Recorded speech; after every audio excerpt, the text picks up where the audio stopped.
Conversations with kids, this moment's alive.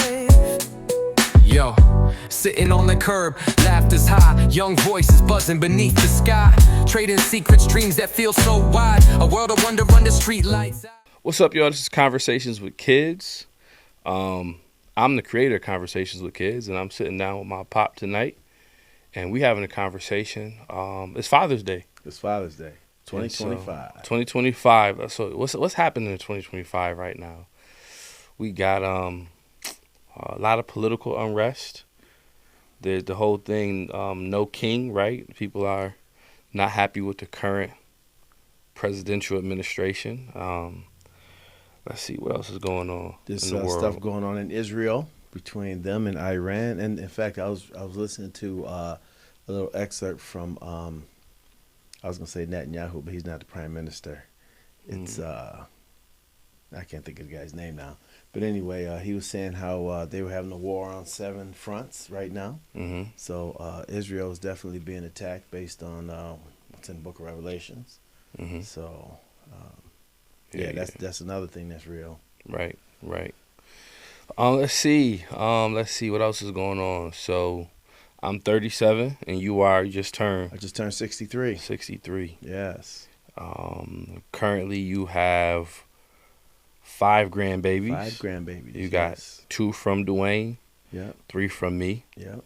And still none from Chanel. Still nothing from Chanel, but she said that that's possible. So right. In due time, right? In the right remind time. Me of the possibilities books from the last holiday. Okay. All right, what's going on in your life, Dad? Wow. 2025, finishing up my 5th year at Vertis High School.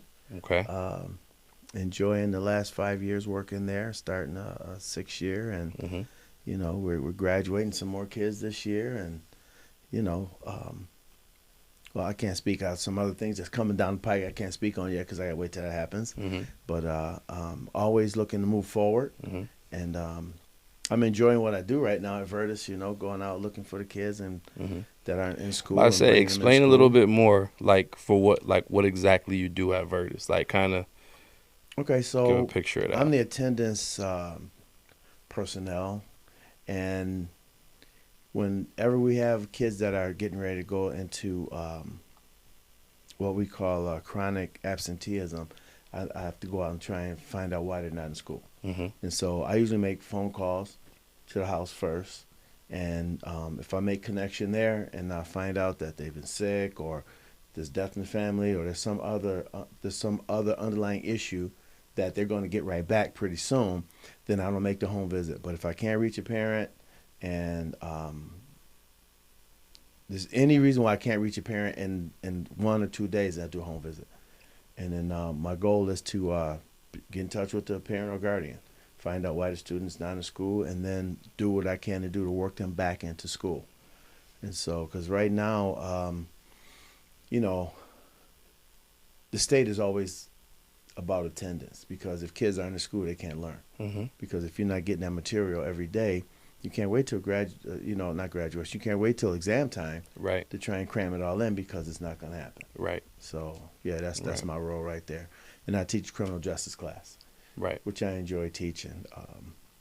A lot of constitutional law, a lot about the government, a lot about courts, and the whole criminal justice system from arrest until parole or probation, whatever the outcome is. Let me turn that off. Gotcha.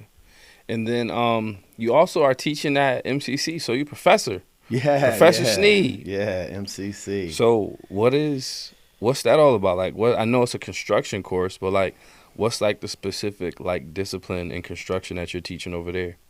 Okay, so the specific. A lot of people know that I was a pipe fitter at Kodak for 7 years. Okay. And pipe fitter, that's like an industrial plumber, right? Yeah, it's an industrial plumber. Right. Exactly. So that's you're probably the first person that ever said that. Yeah, it's an industrial plumber, because when you work in residential plumbing, you're only working with supply and then waste. So that means the supply comes in through your kitchen sink, your bathroom sink, and your bathtub. Okay. So those are 3 main places that your water supply come into. Okay. And then you have some for your exterior, the water plants, and do outside cleaning, whatever. And then you have your waste. which is the drainage. The water has to go somewhere when you finish using it because that water has to be treated. Right. But at Kodak, when I was there, you have water, which they need the water to run the plant, and then you have other chemicals that you have to that you work with. So you're talking about acids, caustics, air. They use a lot of air in a lot of processes because of hydraulics. Use a lot of water and other oils because of pneumatics. So pretty much at Kodak, that's what I was doing. But, you know, you're working with larger pipelines. Like the largest pipe that you have in the house is a 3-inch drain, which is your main stack in the basement. Right, right. Everything feeds into that. Right. In Kodak, you may have a 3-inch water line. Right. Or you may have a 2.5-inch caustic line that's running the process with a chemical. So working with several different major different types of tools at Kodak when you're a pipe fitter, or if you're a pipe fitter at like Kennedy Mechanics, where we have I have several students, and other mechanical contractors around Monroe County, and so I pretty much teach what pipe fitters do. You know, we have a nice workshop on the 5th floor in Monroe MCC building, State Street. Yeah, it's downtown, right? Downtown, yeah. And so a lot of the tools that we need, man, you could work with, everything from a 6-inch pipe wrench all the way up to a 24-inch pipe wrench. Okay. You know, so you guys have that all right there, we have hands that all on. right there, hands on. Yes. Okay. So we do the classroom stuff, then we go in the shop.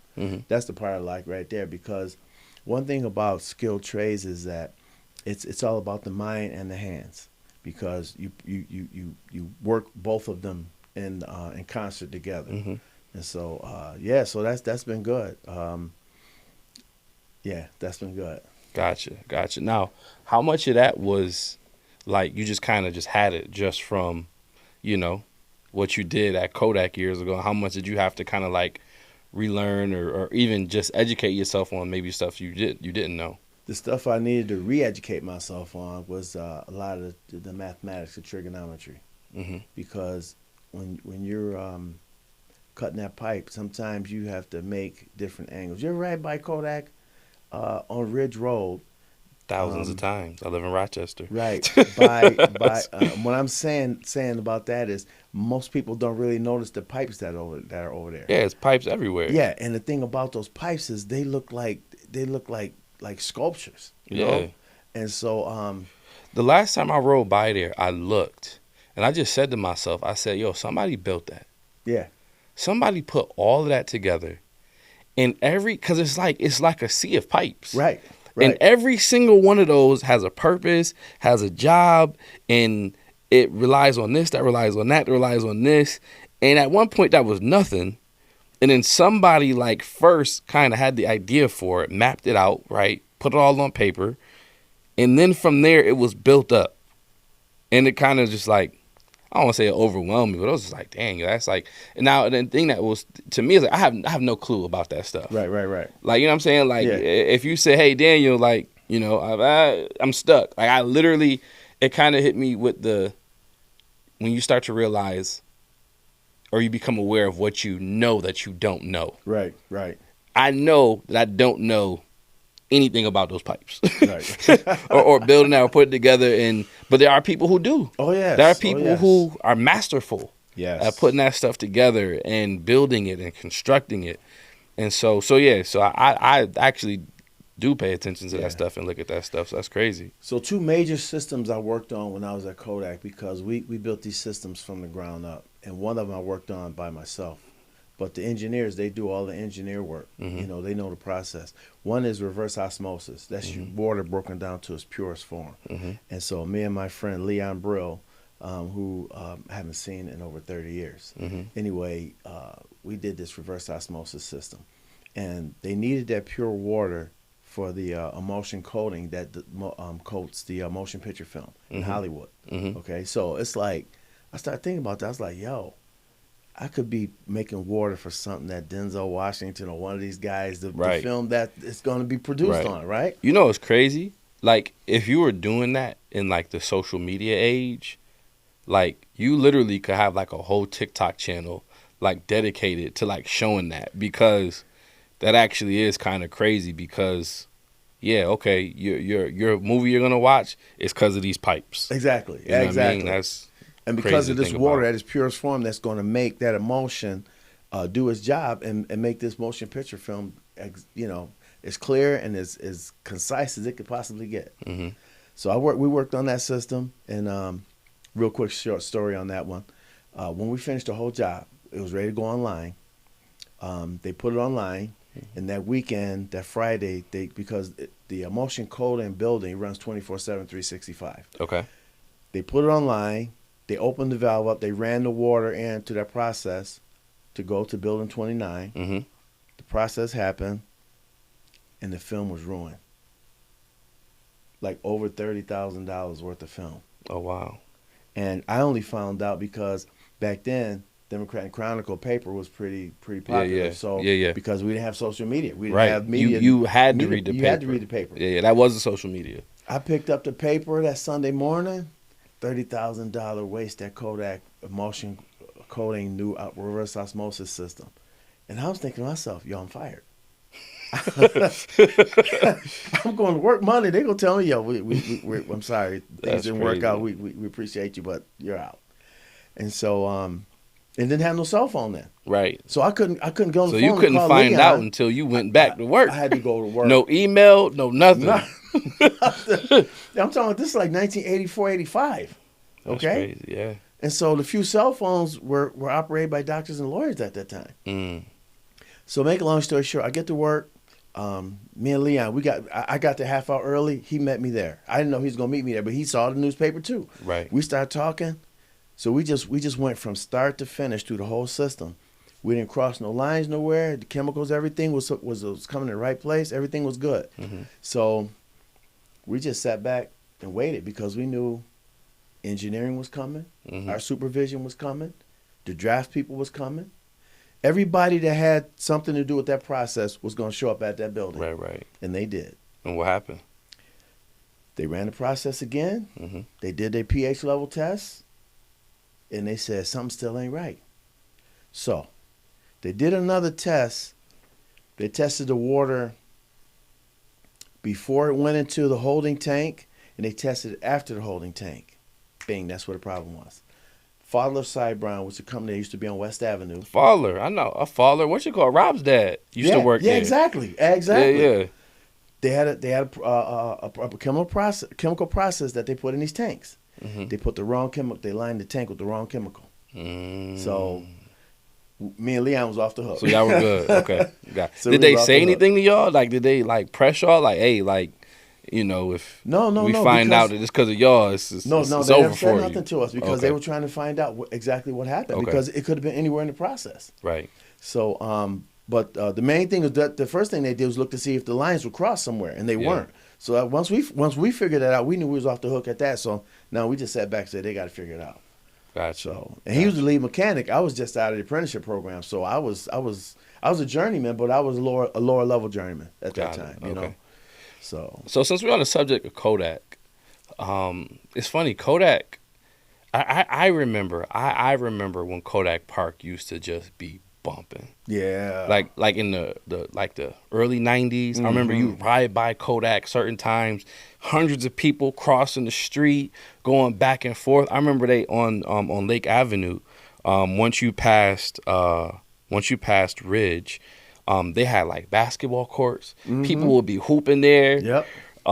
So just talk about just Kodak and kind of being there. Like, what were all the perks and amenities and things that were there during that time? Oh my goodness! Listen, let's see, my birthday was in May. We came for that interview in April of 1980. So I was 17 years old. Mm-hmm. Me, Uncle DJ, Yep. a lady named Gwen, Dwayne Quixie. There was 4 of us. Okay. And bro, it's like a city inside a city. I've never seen anything like it before. Right. Once we walked in, where we walked in at, they greeted us.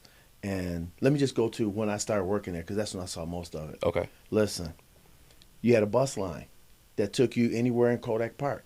So if you parked at this parking lot, you could be in this parking lot here and ride a bus all the way out to Latona Road, which is where 390 and Ridgeway come across. Yep. That's where Latona Road is at. Mm-hmm. You could take a bus back down to Lake Avenue, and you never leave outside of Kodak Park. Wow. So there was tunnels, there was bridges. Then they had their own ambulance service inside there. So people work for ambulance service right inside Kodak. Wow. Their own fire service. Those guys were highly trained because there was so many chemicals. Because of chemicals, yeah. And you talking about hazmat, they were hazmat up to yin yang because they dealt with those chemicals. Right. In Building 50, which I learned after I started working over there, they use formaldehyde in the paper process. They embalm people with formaldehyde. Right. You know what I'm saying? Right, So they had to have all these people with this knowledge of what would happen if this chemical got out into the atmosphere. Mm-hmm. What else did they have? They had indoor basketball courts, leagues. Building 28, which the theater on the ridge now. Okay. They had the big movie theater in there, which at lunchtime, if I didn't, sometimes I would eat lunch and I would go over and watch. I had 40-minute lunch. Okay. And so they would show a 40-minute clip of the movie starting on Monday, the beginning, and then by Thursday or Friday, the movie would be over. You saw the whole movie for free. Wow. A lot of times I didn't go to the theaters to see movies because I was watching them at Kodak for free. Wow. Especially if like A Star Is Born. That movie was out a couple of years earlier. I never saw it, so I was like, well, I could see this for free. I might as well go. So I went to and saw that. The basketball court up on the fourth floor? I don't remember, third or fourth floor, wherever it was. Several full courts in there. Right. And they ran the Kodak League. I played on the Monday Night League and the Thursday Night League. Right. And then we won the Monday Night League one time, and we came close to winning the Thursday night. We played to the last game in the playoffs before the championship. We lost that one.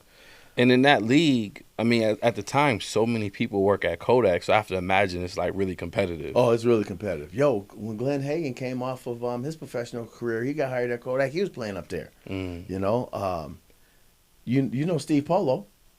He's a referee. I might know him if I see him. Okay, you know him if you see him. Anyway, Steve Polo played on a Thursday night league. I don't know if you remember. His brother played professional football.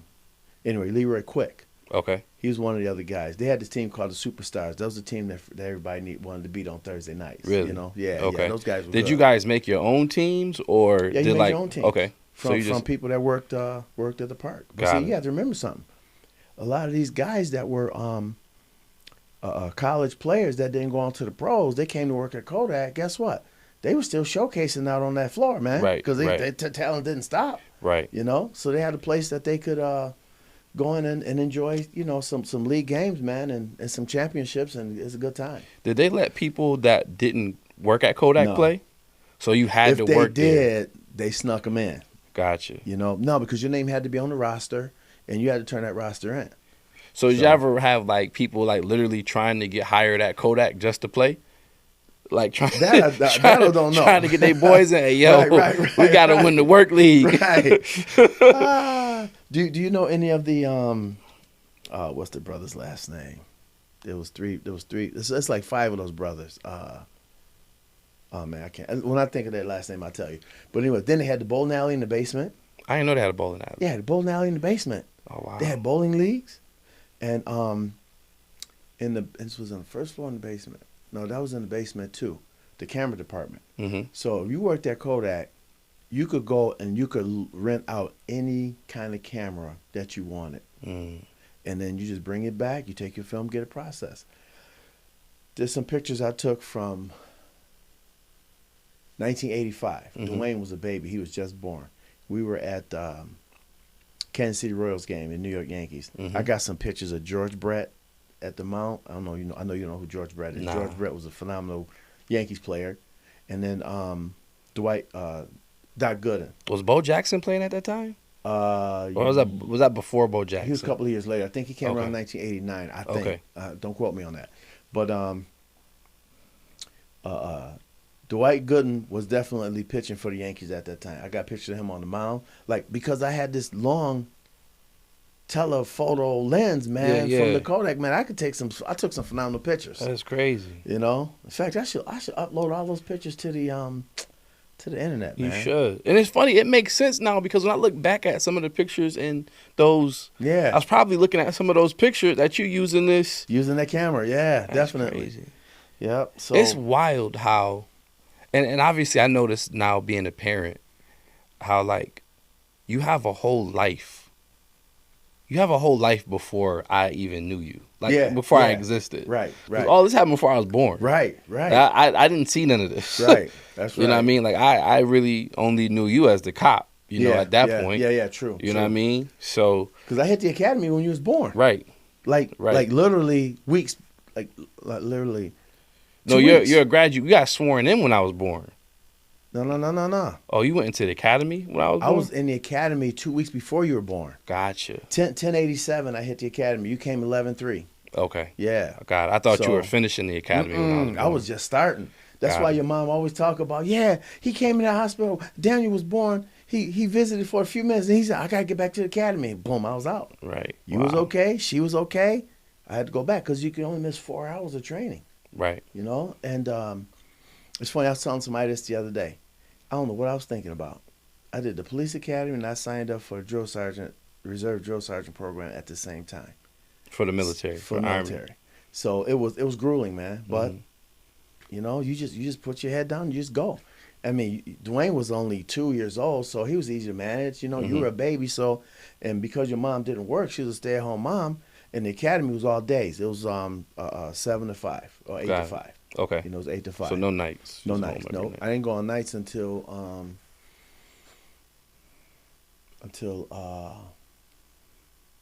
in 1988, because what happened is that you have so many weeks of the academy, and then it was I think we hit the road February or March of 1988, and then that's when we hit field training. Then I was on the street.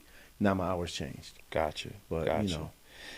Going back to like the Kodak part, just real quick for a second, do you feel like you just maximize and did you try to take advantage of as much as you could of that whole environment of what that was? Yeah. Yeah, I did. You know why? Because two things. They didn't force me to take another trade, but I decided to take another trade because I really wasn't. I knew I wasn't going to work at Kodak 30 years. Okay. Because that was on my mind. It's like, I'm not staying here for 30 years. Let me see how this goes, and then I'll decide where I'm going to go from here. So while I was working construction, I was good because everything that I did, I was putting in new pipe everywhere. Okay. And then me and one of my supervisors, we had a little thing. And so. Like a disagreement? He see, I was supposed, so you're 11 code as soon as you come out of the apprenticeship program. Okay. Then after 6 to 8 months, you go to that mid 11. But now to get to the next level, which is going to say it's 2 promotions before you hit your 13 code, which is your journeyman. Okay. I was about to hit that one where I only had one more to go to get my 13 code, and he was about to block it. Well, he did block it by saying that my productivity was down. Which, I was like, and see, I caught on to the game. I don't say much, but I pay attention. And I noticed that every one of the job cards had an estimated amount of time. And so if they say a job took, what's your average work week? 40 hours. If they say a job took 40 hours and you did the job in 36 hours, you got a 4-hour surplus on that job. So now, you can either turn that time back in and save the company money, or what they used to do is if somebody is over on this time here, they put that 4 hours applied to this job, so it looked like that came out even. This one came out even. But in essence, in reality, whoever that mechanic was, they had a 4-hour deficit. Right. See what I'm saying? Right. And so they didn't know that I was watching and that I saw them take and give my jobs to other people because I finished them early. And so I told them, I said, listen, I'll finish jobs early, and I've watched the lead man take and let somebody else whose job was run over put that time on there to finish the job up there if they were doing. I said, but you know what? I can't argue with you on that, and I'm not going to. Right. So he did my evaluation. I told him I'm not signing it. I said, just let me have my copy. I took my copy and gave it back to him. And then in 3 weeks, I transferred from the construction group to maintenance. Okay. because I'm not going to work with you if you're not going to be Trying to make you look bad right, because and try and hold me back. You know what I'm Right, saying? right. That's And crazy. so, unfortunately, this is the time that you see the racial prejudice as a institutional system Right, that tries to hold people back. right. You know, and so I never held nothing against that guy. In fact, I stopped him on Lake Avenue one day just to say hi to him. That's crazy. Yeah, That's it crazy. was. But anyway, get back to answer your question. So I went into maintenance. Maintenance was fine. I worked in maintenance. Remember I told you there's a lot of chemicals at Kodak. Mhm. Well, this building that I went to work maintenance at, it was a chemical incinerator. It was a money-making building. That building ran 365, 24, 7 days a week. Mhm. Okay, I know I said that all messed up. I did it on purpose. Okay. Just to get you to the point that it was running. Right, right. And they would burn these barrels of chemicals. Mhm. A couple of times the police showed up there. I was like, yo, what the cops doing here? So one of the operators said, Snead, you ain't know what happens here? I was like, no, tell me what happens. They bring all the guns and drugs and they burn them up in here. I was like, are you serious? She said, this kiln gets so hot it burns metal. I was like, oh, so if you put somebody in there, you ain't gonna get no traces of nothing from them. He said, you're absolutely right. I was like, dang. That's So crazy. sure enough, the cops came in. They call it a controlled burn. One has to be up there in the to operate with the operator. Yeah. They mark the barrel with this fluorescent paint. Mhm. They put it on the conveyor. The guy downstairs watches it go up in there. Boom. Once it drops, the guy can see it drop in, and then the burn is over. Control burns over because it's burning up. Wow. So Is that something they still do? Do you know at all? I'm gonna get to that. Okay. So anyway, I stayed there, and one day I went to reserves, 1986, and the guy was like, Snead, we need cops. I was like, what you mean? The Rochester Police Department, there's guys retiring. They need to start refilling because in the next 5 years, there's going to be so many guys retiring because they all came on around the same time. Okay. And I said, well, why'd you ask me that? He said, well, I know that you were military police. I said, oh, somebody been talking about me. I said, okay. I said, I'll tell you what, I'm going to take the exam, see what happens. Mhm. So that year in 1986, I took the Rochester Police exam. I took the State Troopers exam. Okay. Rochester called me first. So I went with them. Mhm. State Police called me after that. But the only reason why I didn't go with the State Police is because their salary was lower to start than Rochester. But what I didn't look at was how high it was over Rochester once you finish. Mm. So, plus the other thing too, at that point, we had just bought Magnolia Street. I just bought your mom a new car. And so I was like, I can't be leaving out of town right now. I need to be, because when you work for the state, they're gonna send you You somewhere gotta be else. all over the place. Yeah. You're not coming back to your hometown. Yeah. And since I had just bought the house, I mean, I would have had to sell the house to move somewhere else to kind of resettle, and I wasn't really gonna do that. When you were looking at becoming a cop, was that a pay raise for you from coming from Kodak, or was it lateral, or what It was kind lateral. of? Okay. It was lateral. In the beginning, it wasn't. In the beginning, it was a $15,000 cut in pay. They weren't going to hire me. They were not going to hire me. And I remember The RPD wasn't gonna hire you, Right. Why not? because I remember Jack Doubler. He just died not too long ago, just like the last month or two. Really? He was my background investigator. He said, Dwayne, how you gonna make it taking this cut and pay? I said, I don't owe a lot of people a lot of money. I didn't go to college, so I don't have student loans. Mm-hmm. I just bought my house. My house is only $500 a month, and I just bought my Wait, your wife mortgage was $500 a month? at Magnolia Street. Yeah, 562.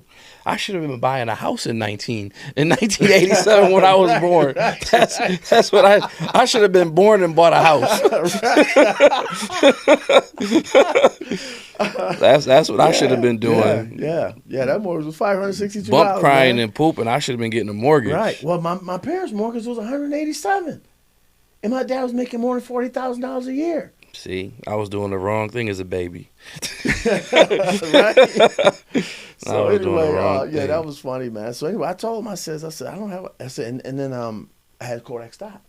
Okay. I said, so listen, I have some Kodak stock. If I need some money, like a lump sum at the last minute, I could always go in my Kodak stock and grab some money if I need. Mhm. Because the Kodak SIP program, and I was putting about half of my bonus in the SIP program before me and your mom got married. Mm-hmm. I was just doing that because when we got married, I had over $5,000 in there. Mm-hmm. That's how we bought Magnolia Street. Right. And know? back then, I mean, $5,000 is probably closer to what, maybe like 25,000, 30,000 today. Yeah, big Yeah. time. Yeah. Because the cost of living was so Right. different. Oh, Right. heck yeah. Right. You know? Right. So, yeah, man, I was so grateful for that SIP program, man, because, you know, your mom being the reader, she always said, well, let's read this together. So I was like, okay, let's do this. So we read a couple books together, How to Buy a House with No Money Down. Mm-hmm. And she said, well, let's do it. I said, let's do it. Mm-hmm. So we went, got a realtor, and next thing you know, we was making this deal. No Gotcha. money down. So why weren't they going to hire you to be a cop? They So let thought me you finish couldn't that up. afford to take the job. Yeah, because back then They could not hire you based on that. Yeah, they could. Because you have to understand something. And this is why they don't hire you if you got bad credit. Because if you owe people money, will you take a bribe or will you take money on the side to turn it away other way so you could take care of your bills? Right. You know, see, they thinking about that. You're not, but they thinking about that. That makes sense. You know, because that could cause a problem with the apartment. You know. Right. So so I said no. I said I'm good. I said I'm good. And I didn't have a lot of credit cards. I only had one credit card at the time. I had American Express. Mm-hmm. And the one thing I like about American Express is whatever you spend that month, the whole bill came at the end of the month. I mean, you didn't have to pay it. You could just pay something on it, but for the most part, they want you to pay that whole bill. Right. You know what I'm saying? And I like that because what that did was that forced me not to go over what I could afford to spend on that card every month. So next thing I know, I guess I convinced them that I was good. Mm-hmm. You know, because I gave them all of my information. Yeah. And I got the call to go for the chief's interview, and then I was in. Yeah. So, so Cheryl says, "Are you gonna take a leave of absence?" I was like, "Nah, because this is it. I'm not going back to Kodak." Mm-hmm. So if I take a leave of absence, if something starts happening at the police academy, I could always say, I can go back to Kodak. So in that moment, right? Yeah. So you're taking a $15,000 pay cut. Yeah. What was the incentive financially to leave Kodak then? Like, what did you see that was like, I'm about to do this instead of that and take a pay cut? I'm leaving an industrial factory, going into what I looked at as a career path. Mm-hmm. Because I know I could read, I know I could pass tests. So if I could pass the sergeant's exam, the lieutenant's exam, the captain's exam, I can get promoted. Mm-hmm. And I would make more money in 7 to 10 years at the police department than I was going to make at Kodak. Okay. So that's what you saw. It was a career path. So you saw that. Okay. I mean, I had a career path at Kodak. Right. But in my opinion, it was too much based on a human decision versus a test procedure. Got it. Which you could kind of have a little bit more control You have over. more control. Same thing in the Army. In the Army, they have regulations. So when you first join the Army, if you're a E1, Mm-hmm. that first promotion is based on your meritorious service and how you finish basic training. So your first two promotions are based on just time. Mm-hmm. You know, okay, you've been here 8-10 months, you get promoted to the next rank. Mm-hmm. But then, once you hit specialist of 4th degree, and you get ready to go for an E5 position, you had to have time and grade, and there was no board, but there was professional, it's called PLDC, Professional Leadership Development. Okay. You had to do that class first, and then you could get promoted to E5. Okay. So, I made sure I had that class. I got promoted to E5. Got you. So those things you control more. And the police department was the same way. Mm-hmm. Like I took 3 sergeant's exams, 2 investigator exams. Mm-hmm. My last sergeant's exam, I scored at 85 Mm-hmm. on the written exam. I scored 95 on the simulation, but I needed 10 more points to be up in that top 10. Mm. So I needed to score 95 or 100 on that written, and that would have put me promotable. Mm. If you don't make it in the top 10, you're not going to be promotable for that Gotcha. test. because you got to be in the top 10. Gotcha. So, All right, so let's go actually back a little bit, right? So you leave high school and you immediately come to another city, yes. not to go to college, No. but to be a full-grown adult. Yes. So like, how was that transition for you? Like, I mean, you literally went from, I mean, you probably paid your car insurance. I know you had a car, but your car was paid off, so you weren't My car making was payments paid off, on the no car. payment, right. So you went from paying just car insurance to now you were responsible for everything, right? You had to pay your apartment, you had to feed yourself, and life was a lot simpler back then, right? Everything wasn't a reoccurring bill like it is today. Right. Right. So you had apartment, you had your gas, your food, and I'm sure that a lot of stuff was, kind of lumped into your work stuff, maybe like your insurances and stuff like that. That's all through work. You're not paying for that separately. Right. But like, what was that transition like for you? Like, because you like 18. Yeah. Right. I'm gonna tell you something. And you were in the military too. Right. I was a little bit more mature at 16, 17, watching my older brothers. Our cousin Richard, I used to hang out with him a lot. I used to talk to him a lot. In fact, we worked on cars a lot. He showed me a lot about working on cars because he went to Burgard with my two brothers. Okay. And that's all. That was like a trade high school? Yeah, auto mechanics. Okay. Yeah, auto mechanics and avionics. Okay. Because aviation mechanics, not avionics. Avionics is the electrical side. Right.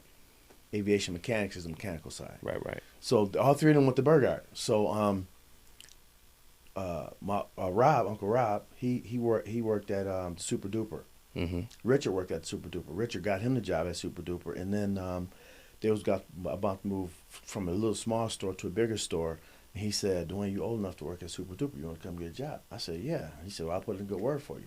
So I got that job. So that started really maturing me, man. When I started working at the supermarket at 16, you dealing with people every day. Every time you go in that store, you dealing with people. Everybody don't have a good attitude. Everybody don't come in the store happy-go-lucky. People have issues, and you learn how to deal with people. And so I credit that job and going into the military when I did, because you have to remember, I'm 17 years old. My mom signed for me to go in. I'm going and I'm learning war stuff at 17 years old. I'm learning civil disobedience training 17 years old. I'm the only kid in my school getting paid. God bless you. I'm the only kid in my school getting paid for being in the military at 17, still in high school. Because none of my Did you do basic peers, training while you were still in high school? None of my peers were doing that. No, I did basic training after high school. So you got to start getting paid in high school and then do basic training after? It's called delayed entry. Oh, okay. So I actually signed up in November 1979. Is when I signed on the dotted line. They finished all my paperwork. The first weekend in December, I went to my first drill. Wow. Fully paid by January 1st. I got my first paycheck. So you was getting real money before you left high school. Yes. I was working at the supermarket, and I was getting, because I needed. Let me think. I had my car by then too. I had my car by then, so I drive myself to drill on a Saturday morning, man. So I've been getting up and being an adult from a young age. Yeah. And then I credit the military with giving me the most discipline to leave my home and come to Rochester and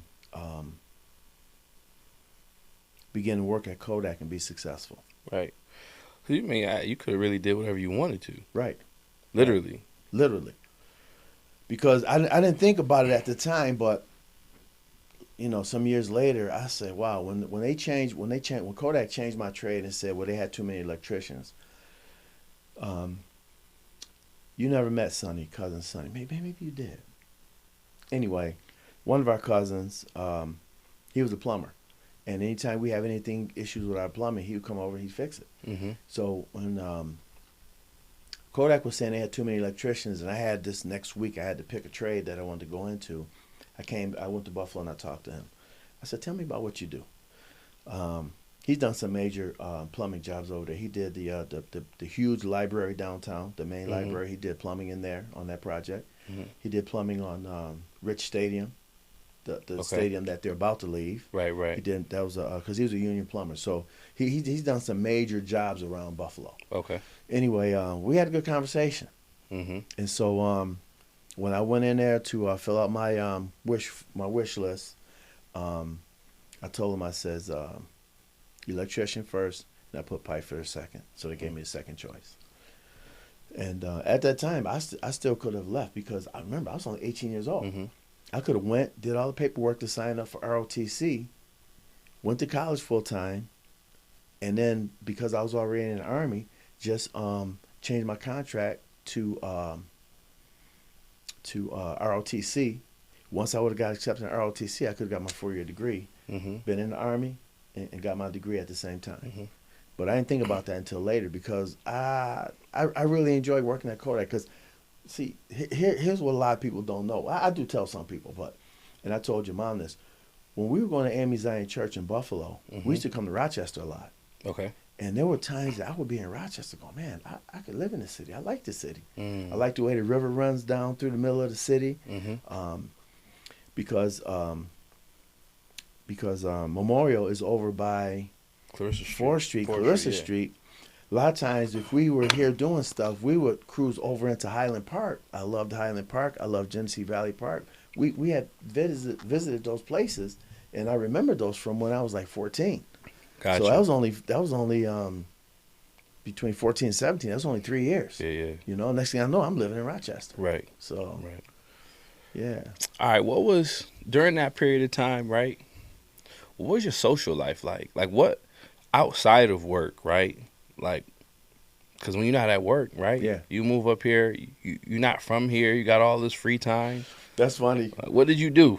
So, and it was the 80s. Yeah. You know what I'm saying? 80s, so, 80s was a wild 80s. time. Yeah. 1980, December of 1980, I moved up here. And did you live in a good neighborhood? It was decent at the time. Where was it? So, you know where... oh, no, because you lived on Fulton. Yeah. Right? Because you used to play at Edgerton. Yeah. Fulton and Lorimer, right there where the dairy place is across the street. Yep. It's actually a lot now. They tore the building down. Yeah. But anyway, remember the other 3 students that came with me up on the interview? They were all here because you got to remember, here's how things work. We graduated from high school. My recruiter said, you're going to go to basic training in the summer after high school. What's your earliest date you could leave? Excuse me. I said July 7th because our family usually has a huge fish fry cookout for the 4th of July, or we have a cookout. Either way it goes, there's going to be a cookout on that 4th of July. Right. Whether it's at my house or one of my aunties or one of my cousins, it's going down. And I said I gotta be there for that. So anytime after the 4th of July, sign me up. I'm good. So July 7th, I was out. We did the cookout. I was out. But DJ and everybody, they moved to Rochester. I want to say, I know by August they were living in Rochester because the apprenticeship started in September.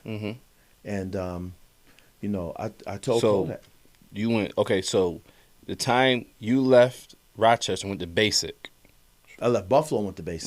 Buffalo went to basic training. I was still living in my mom's house and I went to basic training. So the time that they went to Rochester overlapped when you were in basic. Exactly. So they got there first. They got to Rochester first, okay. Right? So that was actually good for me because...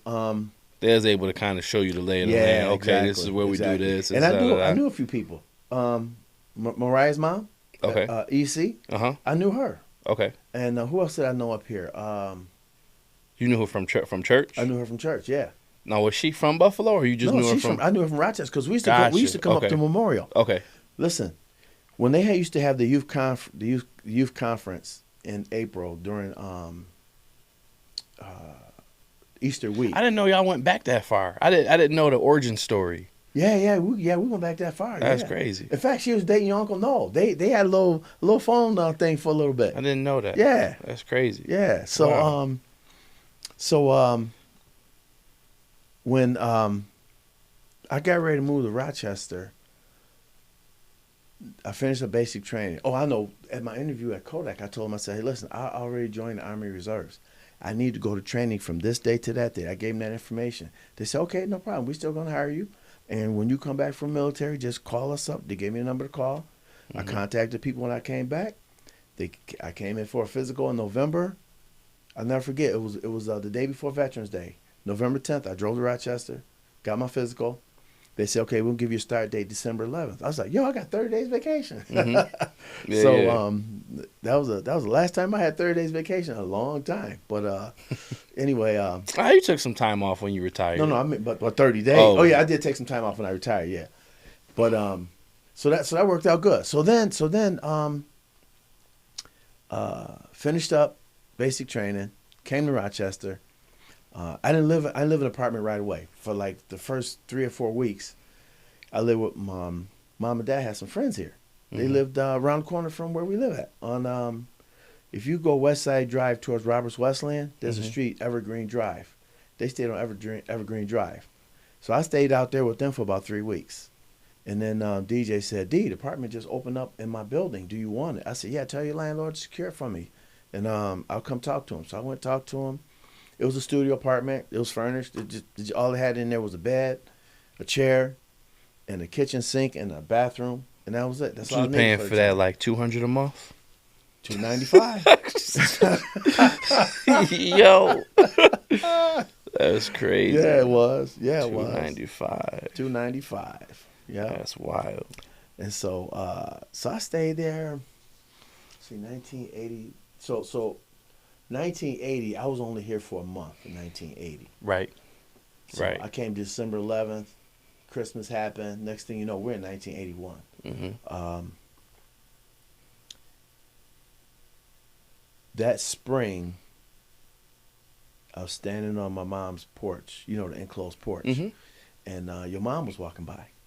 And so Jackie was standing right next to me. I said, Jackie, that's Cheryl Mason. She said, yeah. I said, what's she doing?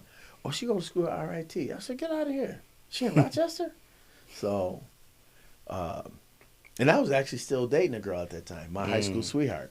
Gotcha. But we were kind of getting a little edgy, you know what I'm saying? Because it just was what it was. I don't know. She had this thing about me cheating on her all the time, and so I was like, girl, I ain't got time for this.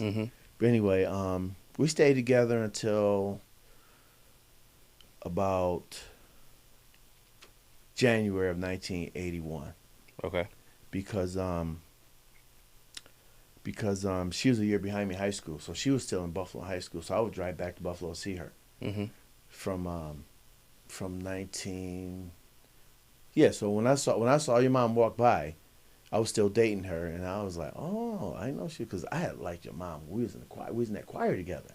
But I couldn't talk to her though because she was always with her group. Everybody had their own groups in that choir. Cliques, you know what I'm saying? Yeah. And so I was good with that because I wasn't really trying to see any of those girls because I was just, most of the time when we didn't have choir rehearsal or when we finished choir rehearsal, I was in the gym because they had a gym in that church. It's right there on Ferry. On Ferry Street, coming from my house, and you get to that little curve, right where the record shop is at. No, I don't know if you know about that. Anyway. Maybe if I saw it. I'm trying to think who lived near there that we've been to. Oh, not too far from where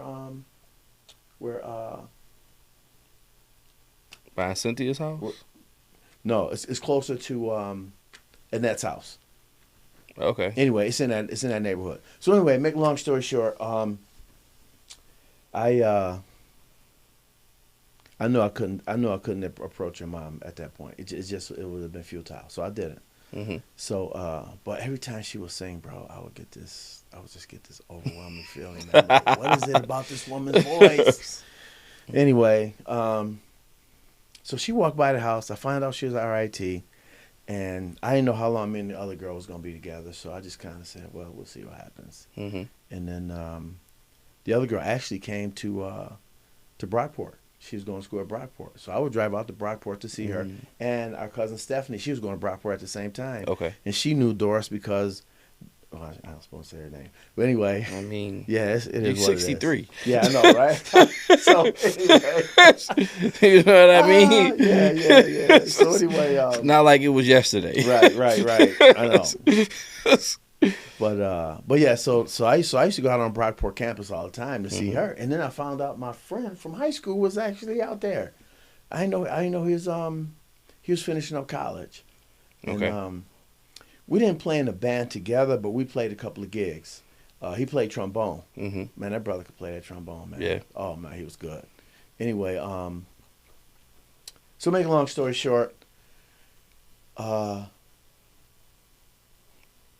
wasn't going out doing anything when I first moved here. I would just go chilling. to work and come home. Go to work and come home. By 9 o'clock, my light would be off. I would be asleep. Then what would you do though Right. for out? Because you didn't have no cell phone. Nope. It wasn't no video games like Nope. that. It wasn't. I mean, was you just reading books? So Was no, you just sitting down I looking was at the studying. wall? No. I was studying. I was in the apprenticeship program. Okay, gotcha. So yeah, Okay. I was studying. I was doing Okay, homework. I got you. So at that time, I was steeped in it. But what happened was that so DJ stayed across the hall from me at the DJ stayed across the hall. That's funny. Is that okay? Yeah, you fine. Yeah, DJ stayed across the hall at me at that time. Mm-hmm. Stayed across the hall from me. So I'll never forget this. One day I was just chilling in there. I finished my homework. I ate dinner, and it was 8:30. I was like, let me start. I got my stuff ready for work the next morning. I was about to go to bed. He said, bro, what you doing? I said, man, I'm about to sack out. He's like, you want to just go hang out for a little bit? I was like, what you gonna do? I would just go to. There used to be a bar on Genesee called Jinx and Jones. It's tore down now. Anyway, I said, yeah, I'll go out there with you. And they had the Pac-Man The arcade game. But it was like that table right there. One guy sitting on that side, one guy sitting on this side, and you play against each other. Got it. So we went there, we played Pac-Man, hung out. I met some people that he knew, and then that kind of, I started loosening up at that point. I started going out with him a little bit, and now we would always go play basketball. Yeah. At least 3 times a week. We go right to Edgerton, man. We play. One night we was over there till like 3 in the morning, man, playing basketball. Mm-hmm. So that was crazy, and so then It's funny because that's something that I ended up doing after I graduated. We had a time where we was going down to Edgerton. Yeah, really. Me, Pedro, Steve, Bobby, Quentin. Wow. Yeah. Okay. We wouldn't get there till like 11:30, 12. Right. We'll play till like 1, 2 And in they the had the morning. lights, so you could play, and they never you know? went off. Exactly. I've never been at Edgerton and the light shut off. Right. And that was the good thing about that. And we only lived around the corner, so we walked down. Right. So sometimes we drove. Was it a good neighborhood back then? Yeah, it was back then. Yeah, bro. So it was like chill. Yeah, it was chill. When we was going, we was kind of risking it to go down. You ain't lying, man, because anybody could roll up and say, "Run the pockets." You know what I'm saying? Right. That's a fact. Yeah, when I was a cop over there, yeah, man, they call that area the hole. Yeah. You know, which means that anything. Why were we doing that? Why were we doing that? Well, y'all were together, Oh, so man. it wasn't like it was just one of y'all. Ball two is of y'all. life. It is. It's funny that you said that you went down there and played because that's where I used to go and play all the time, man. Yep. And then somebody started talking about Cobb's Hill. I stretched out, started playing at Cobb's Hill, and then a couple of years later, pretty much after me and your mom got married, I found out that there was some runs out at on English Road. That grammar EV. school. English Village? Yeah, no, not English Village. You Okay. talking about actually in the village or Yeah, down yeah. from the village? I was talking about the village, but No. This was the grammar school. I can't think of the name of the grammar school, but it's on English Road, and you can't see the school because it sits way over in the field, and that's where the courts are. So I started playing over there, and we used to have some good runs out there. I used to ride my bike from Magnolia Street to English Village to play basketball, You're and wildin'. then ride it home. You're wildin'. I was straight wilding. You're wildin'. But I was young. But you full had of that energy, bike man. bike. You had the racing bike. Oh, I had that racing That bike. bike used to Oh, yeah, move. that thing moved. Oh, yeah, big time. Yeah. That Olympic, man, I hate I gave that bike away after I gave it away, man. I had this shrinking feeling inside me when I gave it away. I was like, man, I should have just kept my bike. But anyway, That was like a pro bike. You was It like was. Lance Armstrong. heck yeah, big time. That's crazy. So So you but really yeah, just pretty much chill. Just I hoop. was chill for a long time, man, because the army training was ingrained in me, man. Everything was like boom, boom, boom, boom. It was on the schedule, man. I kept my schedule. And I didn't want to be late in the morning going to work because it's just me. You Right. know, those a bunch of guys I work with, you never really met any of the guys because a lot of them have moved away. And I didn't. You ever met Todd McElroy, light skinned kid, light skinned guy? I Anyway, can't say that I did. yeah, I can't. I don't think you ever met Todd. But anyway, Todd McElroy, Morris Owens. Todd stayed in Rochester. In fact, he's still in Rochester. Morris Owens, he moved out of Rochester. A couple other guys. Anyway, there was times that they used to go up to. We used to go up to Wilson and park in the back of Wilson, and just sit out there and talk and drink beer and just chill, you know. And I'm trying to think what else. So I didn't really hit the club scene really hard until. And I won't say really. I won't say I was hitting it hard because I just had too much to do. I couldn't be out there like that. On the weekends, I had reserves once a month, and then there was other times I'd be running back and forth to Buffalo for different things. So, you know, I kept myself busy like that. You know, there was never really any downtime where I was just sitting doing nothing. During this transition, like this season of your life, what was your relationship with your siblings like? Did y'all find time to hang out? I mean, did they ever come up to Rochester and hang out with you? Just come stay the No. weekend at your place? Julian came up a couple times. Mm-hmm. And then one time, I think Jackie came up maybe once or twice when I was still single. Maybe once or twice. Mm-hmm. Noah was still living between South Carolina because he was going to school down there. He went to school, he did a 2-year degree at South Carolina at Clinton Junior College. Mm-hmm. So he was there 2 years. And one of those 2 years, I was living in Rochester. And then that next year, instead of him coming home, he went to Richmond, where all of my father's family is. He stayed in Richmond for like 3 years. Mm. Rob was in the Marines. He was living at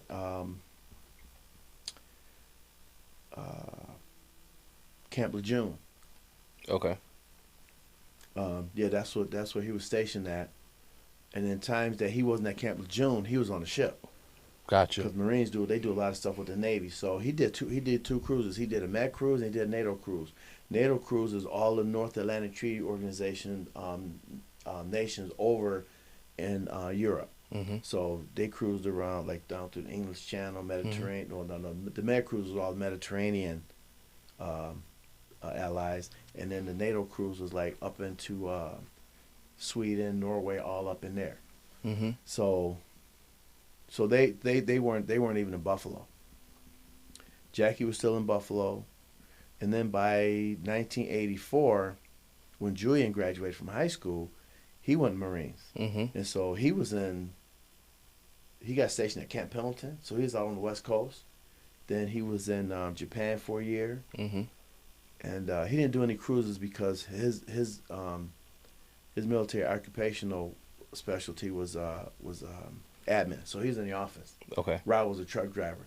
He was like a combat Marine. Okay. And so a lot of times they shipped off stuff in those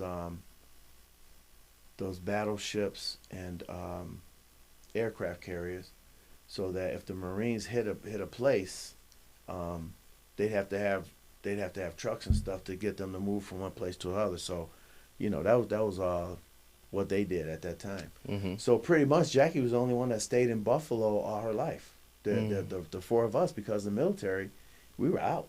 Gotcha. You know. Gotcha. You know, it's crazy. It's interesting too, like hearing you kind of talk about like how you were socially is kind of similar to me. Like I wasn't like to go out and just be out. I mean, I did go to some parties when I was younger, but it just wasn't my thing. I just you know. Plus, I'm not a house party. I can't dance. You know what I mean? Well, I'm not good at dancing. So it's just like I never forget. I was somewhere. It was a couple times where I tried to dance with girls and they just turned around, looked at me, and just said, "Nah." I'm like, "That's how you." All right, so yeah, it's funny because Steve was always a witness to all of those moments. Steve was always there. He was always like right there.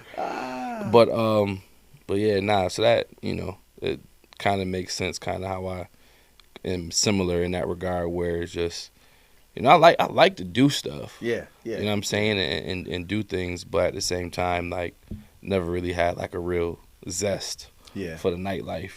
Just Like me and DJ. and by the time I got old enough, it was just dangerous. Yeah, right. It was just dangerous. Right, you're Like absolutely right. you really could go to if you went to a party, you were really risking it all because because bullets don't have no name. Yeah, and unfortunately, Glockchester. People be coming in. Yeah, people be coming with guns, man. That's a fact. Yeah, me and DJ, we used to hang out like that, like you and Steve did, until I got married, and then my life changed at that point. Right. But up until then, like there was only a couple places. Like I never wanted to. Do you remember did you ever see a show called Cheers? Yeah. Yeah. So Sometimes you want to go. Yeah. Yeah. Well, that was one thing Cheers. I didn't want to do. I didn't want to be some bar guy that when I walked in there, everybody like, "Yo, Dwayne is here." I never want that. Okay. So there was several places I used to go to. There was a place called the Calabash. That was really the best. To me, that was really the best place in Rochester to go and hang out because you really didn't have to drink. You could order food. You could chill. They had a dance floor. This happy hour started like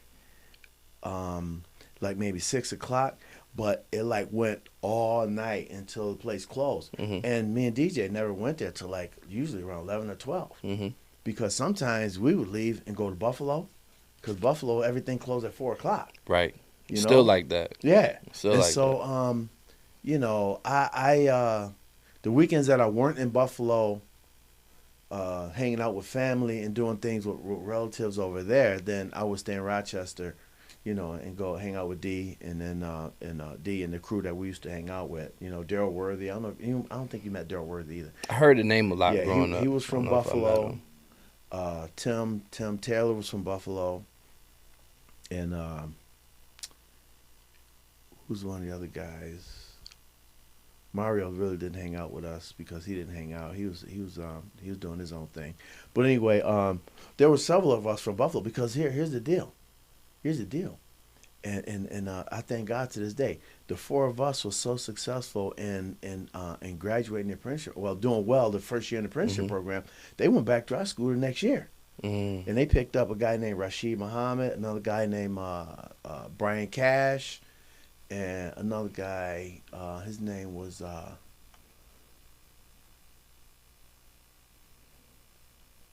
anyway, they picked up 3 or 4 more students from our school, but then they went to McKinley High School, which is the school for pipe fitters and tinsmith, because Daryl was a pipe fitter and Tim was a tinsmith. And so they picked up 2 more trades out of Buffalo schools and brought them up here. Nice. So we kind of like set a stage for for them coming to Buffalo, recruiting kids, them having success with the kids that came from Buffalo. That's what's up. So, and that was off of a prayer, man. That was off of a prayer because. So here was my plan. After high school, I was going in the National Guard to get money to go to college. Yep. And I was going to go to ECC, which is Erie Community College, do my 2-year degree, whatever I was going to do my degree in, and then go to either Buff State or UB. That's if I stayed in Buffalo. But if I left Buffalo, then I was going to have to pray and see how that plan was going to go. Right. But here was my prayer. Because my mom didn't say nothing about college. My dad didn't say nothing about college. They didn't really even ask me, what are you doing after high school? Nobody said nothing. Right. So I said, okay. And now this is where Were you ever anxious about that at all? I'm going to tell you about that. This is where God intercepts my life. So at 8th grade, I wanted to go to Seneca High School. I prayed about that. God answered that prayer, put me in Seneca High School. I was like, whoa, God answers prayer. Got ready to graduate. I prayed again. I need a job at a major corporation with an apprenticeship program in electricity. Before I graduated from high school, I had a job at Kodak. So two major prayers. God answered. Right. So right. let me tell you the anxious story. And I don't know if I shared this with your mom. I probably did. Yeah, because I tell her pretty much everything. But from September until January, me and a couple of guys, I picked them up in the morning on the way to school. We get a 40 ounce and we pass that thing around sitting in my car. Because I had number 19 was my parking space. Mhm. Because we had a student parking lot and the teachers parked over here and in the back. So they had 20 spaces for the students. I had number 19. So I backed my car in number 19. We drink, and then we go into class from September to January. And the reason why I say January is because I said to myself, January is going to come quick. And you can't be doing this after that. You got to pass your midterms and you got to graduate. Mm-hmm. So we tied it on Christmas vacation. Mm-hmm. And we left early that day before Christmas vacation started. And we got back to school. I didn't pick those guys up. I met them in school that time. And they said, Snead, what happened? You didn't pick us up this morning. And because they could walk. Mm-hmm. And so I said, guys, it's over. They said, what you mean? I said, no more going to the car. I said, I'll pick you guys up, but nobody's staying in the car. We're not stopping at the store to get nothing. I said, if you want to do something, you do it on your own. Mm-hmm. I said, but nobody's going to be sitting in my car. Because if somebody sees you and they catch you, they're going to come to me and say, why are you letting these people do this in your car? Right. I can't have that. Right. Then my privilege will be gone because then they'll tell me you can't drive to school no more. Mm-hmm. That ain't happening. I got this car just so I could drive the whole year. Right. So, but that's when I was anxious. I started thinking, I'm about to graduate from high school. It's about to get real. Mm-hmm. What am I going to do? And when I prayed that prayer, there's no more pressure. Right. Now the pressure's on God. Right. Because I asked him to do something for me. Right. And I really believe well, first of all, I really believe that God was true when I was really young. And I don't know why it is. I think the Holy Spirit, because I asked him one day sitting at home, your mom had took you and Dwayne went somewhere. We're still on Magnolia Street. Chanel wasn't born. I was 26. 2 years before Chanel was born. And I said, Lord, I said, everything I ask you for, you give to me. Who am I? What have I done? I don't deserve this. Mm-hmm. My oldest brother was struggling, trying to make ends meet, even though he had did the 4 years in the reserves, but he was dealing with his own issues. But I still thought about him. Mm-hmm. You know what I'm saying? My sister seemed to be struggling, so the only ones who were doing really well was me, Noah, and Julian. And so I didn't really worry about them because, you know, they were always going to make something happen. Mm-hmm. But Rob and Jackie, I kind of just pray for them all the time. You know, Mm-hmm. Lord, you got to help them with something. You got to help them. You know. Mm-hmm. And so I said, well, you know, what did I do that you picked me? Mm-hmm. And so I never really got a straight answer from him Mm-hmm. on that. Mm-hmm. All I know is that I found the answer that satisfied me, and I went to Exodus to find the Ten Commandments. Mm-hmm. And Exodus 20:12 says, honor your father and your mother so your days will be long in the land that God gives you. And I was like, all we used to say is honor your mother and your father. I never knew there was a promise attached to that. Right. Right. I never knew about the promise. Mm-hmm. And I cried like a baby, man. Mm-hmm. And I called my mom. I said, Mom, I never knew about the promise. She says, what are you talking about? So I read the Bible to her. I read the verse to her. And I said, because I honored you, God has blessed me with this house, with my wife, my children. Mm-hmm. And he just continually blesses me. And I was trying to figure out why, but now I know why. Mm-hmm. Because I honored you in that. I did what I needed to do. The first time I really understood the importance of education for my parents, especially my mom, because my dad, he wasn't really educated, and you know, my mom really, man, you want to talk about a perfect fit. My mom really was there to enhance his life, literally, and so.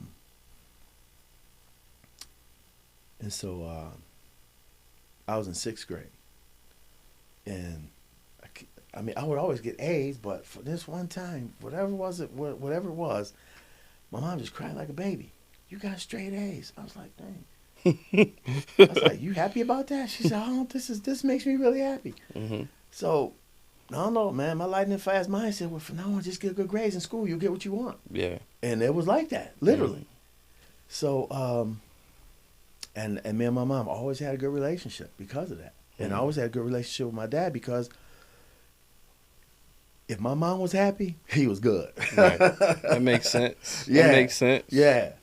Yeah. So, Makes sense. you know, when I got the job at Kodak, they were like, "Wow, you set for life." I remember so many people saying that. You set for life. Right. You know, because that's how Kodak that's the was. mindset. Yeah. And being you know, African American in this country, if you get a job at a major corporation like that, as long as you show up and do your work, you don't have to worry about leaving. Right. Because what I didn't tell you was that Bill and Naomi, who was my father's friends that lived up here, he worked at Kodak. Okay. And so every couple of years when he would come to the house, this brother would be driving a brand new, beautiful Cadillac, like fully loaded. He didn't get no like, I just made it with this Cadillac. No, he got everything that you could put on the Cadillac on it. And so yeah, I knew I had stepped into a gold mine. It's crazy that when you say fully loaded at that time, it's probably talking about power windows. No. That. Power windows, sunroof. Right. Sometimes they had the Landau. You don't know about Landau. No, Landau was like a half steel roof and then this leather. Oh, okay. I know what you're talking about. Yeah. And I've seen those before. Okay. Yeah. But I'm just saying, like, right. I know what you're saying. Just and the convertible. differences. Yeah. Big time. Fully loaded was like the clock was digital. Yeah. No, you're right. That was like, snap. It's whatever the nuance was at that time, for real. Nah, for real. Whatever the new technology was. That's different. Absolutely. Absolutely. Because Uncle Vernon that lives in Virginia, who we stopped to see last time we drove to Florida together. We tailgated when you drove the BMW down there. I remember that very vaguely, but yeah. It was right when it's been 4 years though, because it was right when Josiah was still a baby. He changed his diaper on the living room floor. Anyway, oh yeah, I remember. He used to have a. I remember that now. In fact, somebody showed me a picture of that car the other day. Who was that showed me that picture? Anyway, Nikki sent that picture to me. I got it on my phone. Okay. He had it's called Electra 225 Buick, and it was my favorite color. It was emerald green with a white top, convertible top. He let me drive that car one time. I thought I was gonna crash off the expressway because it was an 8-cylinder, bro. You don't put your foot on an 8-cylinder. That's crazy. You don't put your foot on an 8-cylinder. You put your foot on it, it's moving. Right, See, we drive all 6 cylinders here. You ever drive an 8-cylinder car? You be like, oh, yeah. Those things. I mean, the closest thing is your BMW. You know how your BMW moved? Yeah. If that was an 8-cylinder, it would be faster than it is. Yeah. I know you do. Beamer. But yeah, man. So I kind of slowly, began to mainstream into life here in Rochester. But the Army had a lot to do with the beginning because I was so ingrained with the schedule. We go to bed at 10 o'clock, be up at 4, do our training, come in. You got to prepare for the next day, go to bed. It's just clockwork, So when I got to Rochester, I was still on that same clock. And then probably about this summer, the summer of '81 is when I really started kind of because then I got a rhythm. I got a rhythm to my reserve schedule. I got a rhythm to my class schedule at the apprenticeship program. And I did have one extra thing that I had to do because they said my math skills were weak, but I was like, nah, I just never applied myself in math. And because the times I applied myself in math, I did really well. Like I passed algebra with no problem. I got 65 on the exam, but that was because I wasn't applying. Right. Just kind of going through the motions. Yeah, I'm just going through the motions just so I can get a grade to get out of there because I wasn't feeling it. Right. Anyway, because I wasn't like with math. It's like you have to have this forward thinking mentality. Yeah, because you really gotta attack it. You do. You really can't. do. You gotta want to do them problems, especially like once they start getting longer and longer, you really gotta be like, all right, I want to figure this out. Yep. Versus like, man, why I gotta do all these steps? And you want me to show my work? I don't want to write all of this. And Before you know it, you did a step wrong. And now you did one step wrong. And now the the rest of whole the thing problem. is wrong. Yep. Now, Yep. you know what I mean? And you Yep. did all this work in one part because you was slacking, you didn't carry the one, or you forgot to show this or that, and it's all over. Yeah, I got trauma You didn't from take math. away from both sides. right. you know? Yeah. Too many steps. And the thing is that if you didn't practice the steps, you had to know you could not miss a step. I used to be notorious for missing a step. I didn't know because I didn't attack it. I did not attack it. I didn't see the value in it. I just didn't, like you just, I didn't, why am I doing this? You know what I mean? Yeah. So I'm not like really like in here like gung ho, I was just like, man, and you can't do big math just going through the motions. Like you really gotta like. You have to use brain power. Yeah. You really have to think about what you're doing, because if you don't think about it, it's just not gonna come to you. That's a fact. And that's what I tell kids all the time. I said math is probably math and science is probably one of the two only subjects where you just can't learn it by rote memory. You have to learn the steps, and you have to think about what you're doing to make sure that everything lines up. You gotta practice. You gotta practice. And I knew that even in the apprenticeship program that my math skills had to be higher. So I really looked at going to RIT for engineering. Mm-hmm. And so I was like, oh, I get to go to RIT. Now I'm in Rochester. So I did. I took a math class up there. And your mom still teased me about that because she's like, because sometimes I would either go see her either before class or after class. Mm-hmm. And so I passed the math class. I got a D in there. Though credit wasn't transferable, so I had to take another one to get a transferable credit. But anyway, things started looking up, and it was good. It was good. I was starting to mainstream into Rochester, and even though I was still going back to Buffalo on weekends, see my parents, because it was one thing about life is not predictable. Mm-hmm. When it comes to who's going to be around and who's not. Mm-hmm. So I knew my parents were getting older. That's one reason why I was glad I was in Rochester. I could get back over there to see them. And, it was good. Plus, I had other older relatives that I would go by and see. My Aunt Kate and her Stephanie's mom, Grace. I would make sure I went by to see them. Terry. His dad and mom was still living at that time. It was just a bunch of people that was still alive at that time that you guys never met that were relatives, man. I got pictures of all these people, man. Mm-hmm. But anyway, and then on holidays, it was like, yo, man, they knew I lived in Rochester, so you know what they did, right? Shh, give me a plate to take. Right. That's what's up. Sometimes I come back to Rochester, 4 or 5 plates of food, man. I ate the whole week and had to buy no groceries. That's what's up. So, but well, listen, we an hour and 20 in, so okay. we got to do this again. We got to do like this might have to be a series, to be honest, because we really didn't even get to the police department for it. We just talked about like. Yeah, Kodak when I first came up here. And, right, that's it. So, but yeah, this is our episode of Conversations with Kids. If this is something you would like to do with your parent, with your kids, all the information is going to be in the description. You can send me a DM. You can email me at dlsnead87@gmail. Actually, I forgot to do one thing.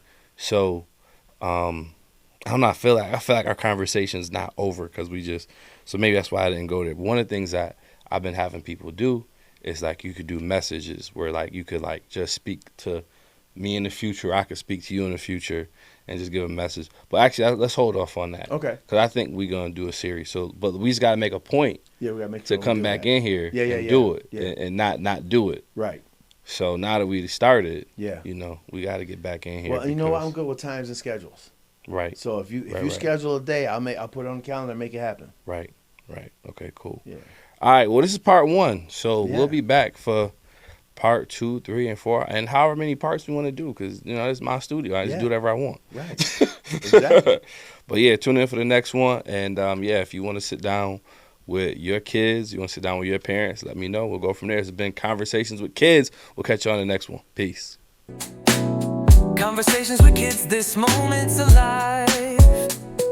Yo, sitting on the curb, laughter's high, young voices buzzing beneath the sky, trading secrets, dreams that feel so wide, a world of wonder under street lights.